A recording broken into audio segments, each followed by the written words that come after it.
मैं डॉक्टर विभाग राजपूत CMO चिकित्सा दीक्षित बागपत। मेरी माँ हमेशा कहती थी, मेरी माँ का मुझ पे हमेशा असर रहा है और उन्हीं की वजह से आज जो कुछ हूँ वही हूँ मैं।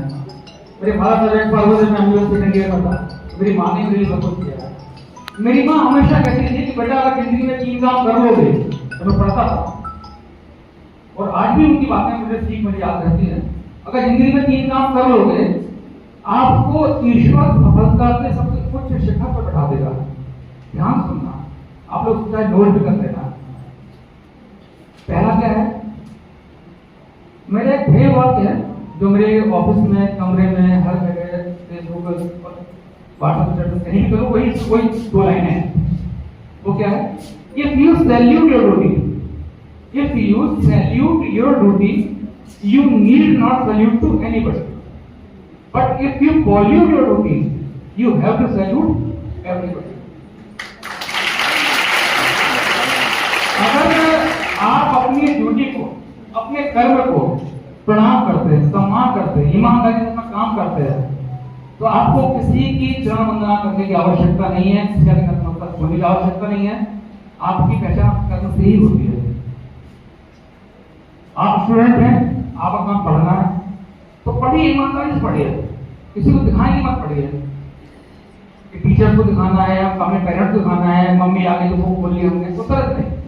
अपने आप के लिए पढ़िए, खुद के लिए पढ़िए, चीजों को रटिए मत, उनको अपने अंदर आत्मसात करिए, रेस्ट करिए और चीजों का एक मतलब निकालिए कि भाई इसका ये मतलब है, इसकी ये चीज ऐसी है, वो कभी नहीं बोलेगा आपको।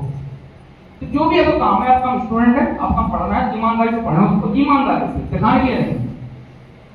मैं डॉक्टर हूँ या प्रशासनिक पद पे हूँ, मेरा काम ये ईमानदारी से पब्लिक की सेवा करूँ और जो मैं करने में थोड़ा सा सफल रहता भी हूँ। ये पहला वाक्य ध्यान रखना हमेशा।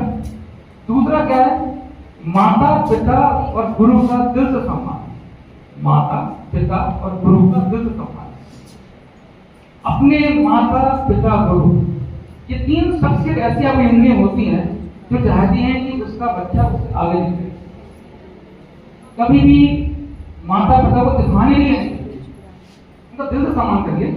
गुरु के लिए भी, मेरे गुरु जी आज ही मिल जाते हैं, प्राइमरी स्कूल के, कॉलेज के, तो गाड़ी पर पैर छूता हूँ, बजाय बहुत बड़ा लोग है, अपने सिंगल लगा लेते हैं, उन्हें बहुत खुशी होती है। माता पिता गुरु को निस्वार्थ खुशी होती है, आप आगे बढ़ते देखते हुए। बच्चों से मैं ये भी कहता हूँ कि जो टीचर आपको पढ़ाई ना करने के लिए, होमवर्क ना करने के लिए अगर आपको डांटता है, ये आपसे गुस्सा करते हैं, उसका रिस्पेक्ट ज्यादा करें, क्योंकि एक वही है जो आपके भविष्य की नींव रख रहा है। मैं जब MBBS में था, मेडिकल कॉलेज में पढ़ता था, मैं हमारे डॉक्टर रामजी सिंह थे, हमारे एनाटॉमी के प्रोफेसर थे, वो पहला लेक्चर था, तो वो फोन पढ़ाते थे, टेलीफोन बोलते हैं उसको, बच्चे बात करें तो उन्होंने फोन फेंक के मारे, मतलब बच्चों को भी मारते थे। हम पहली बार कहा कि MBBS में बच्चे पढ़ते हैं हमारे टाइम में। एनीवे, मैं कोई वायलेंस को सजेस्ट नहीं करता, लेकिन बता रहा हूँ कि उस टीचर की रिस्पेक्ट हमारे सारे बच्चों के अंदर बहुत ज्यादा है, हमेशा सब सारे बैच वाले बच्चों के अंदर है। उन्होंने कभी किसी का हेल्प नहीं किया, कभी कोई भाषण नहीं दिया। तो जो टीचर आपको, जो माँ बाप आपको पढ़ने के लिए बार बार टोकते हैं, डांटते हैं, तो अदरवाइज मत लीजिए, पढ़िए, आपका भविष्य सुधार लीजिए। तीसरा, देश प्रेम, समाज प्रेम की भावना। अगर आपके अंदर देश, अपने आसपास के समाज से प्रेम करने की भावना, खुद से आप प्रेम करने की भावना, खुद से प्यार करने की भावना पैदा हो जाएगी, आपके कदम कभी भी गलत रास्ते पर नहीं आएंगे, मेरा वादा है। 3 चीजें आप कर लीजिए, अपने कर्म का सम्मान करिए, दूसरा माता पिता गुरु का सम्मान करिए, और तीसरा देश प्रेम और समाज प्रेम, खुद से प्यार